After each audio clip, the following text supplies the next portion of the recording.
Welcome to Art Talk.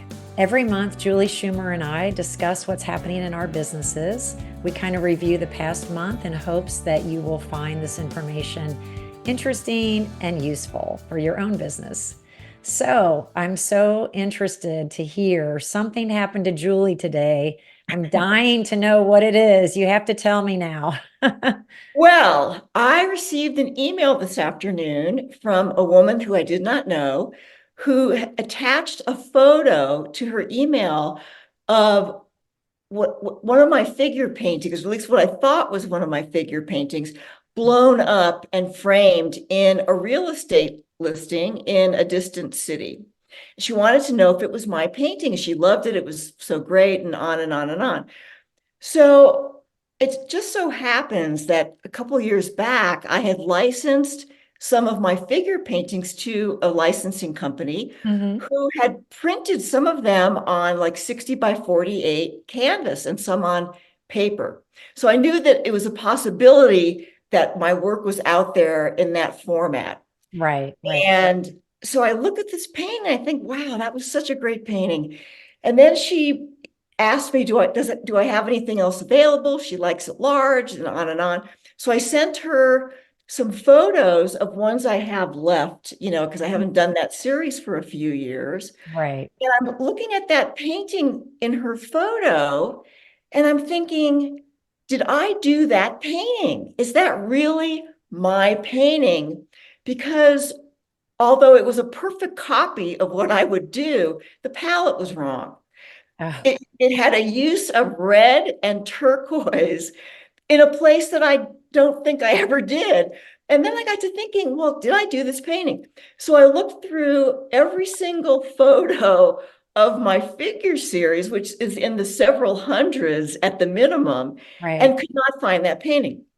So I had to conclude, I think, that somebody else copied me so perfectly that even I was fooled, and my husband was fooled for a while Oh my, until we realized it wasn't my palette ever. oh Okay.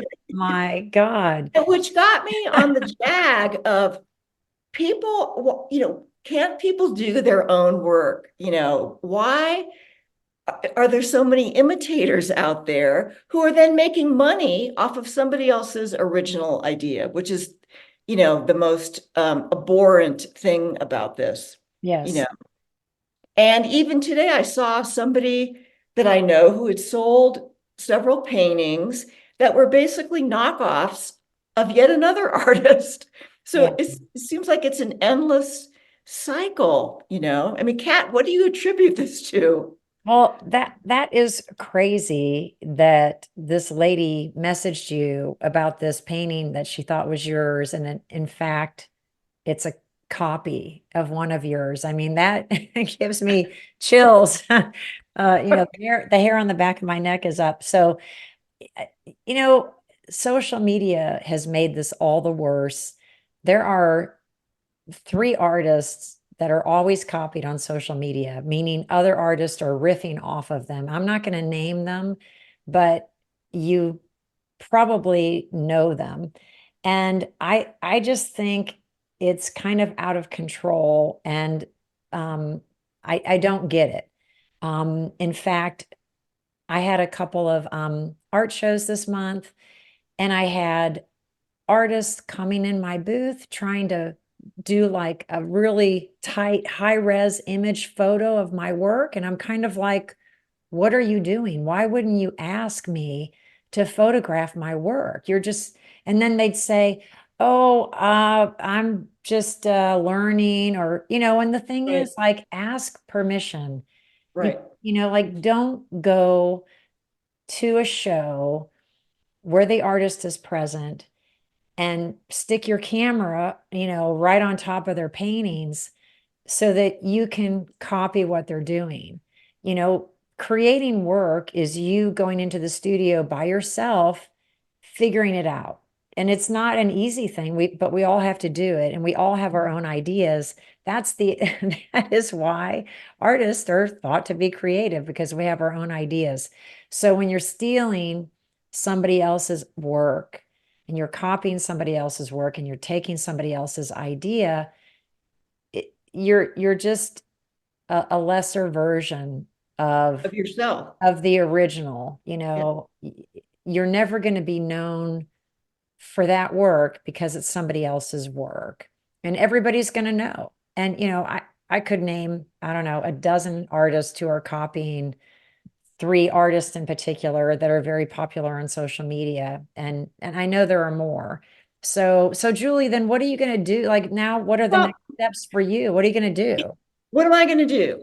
So I've been thinking about that, all afternoon. And the first thing I did was I emailed this person who is interested maybe in buying one of my originals that I have left over.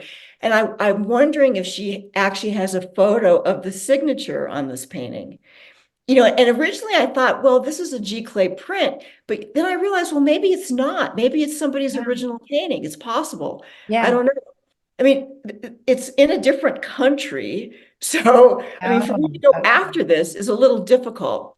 So I'm not sure that there's anything I can do. But if this person is making multiples of my kind of work, I'm guessing it'll show up again in some way, and I'll probably see it again. Right, right, Another version of me again by the same hand. I right. honestly don't think there's a lot that I can do about it, given the distances involved. I mean, this painting's in Canada, Oh, okay. so it makes it a little harder to do. I guess the best thing I can do is do like what we're doing right now and Mm, sort of spread the word that this is not a good idea to be doing. And right, you know, for people who actually make a lot of sales based on somebody else's work, they can ultimately be liable for thousands of dollars in damages to that original artist. I think right, people kind of forget that. right. Yeah, I mean, the legal ramifications are big. They're very big.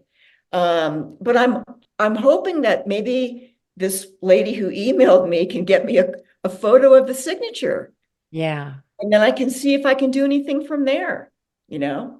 right. But I Well, don't think that signature is going to be mine. I really doesn't don't. sound like it's going to be yours, but you could look up the copyright laws in Canada Yeah. and see because I had Mhm. somebody in Germany copy my work and she told like she put it I on remember. one of the websites, like the bigger websites where you can list your work for sale and sell it.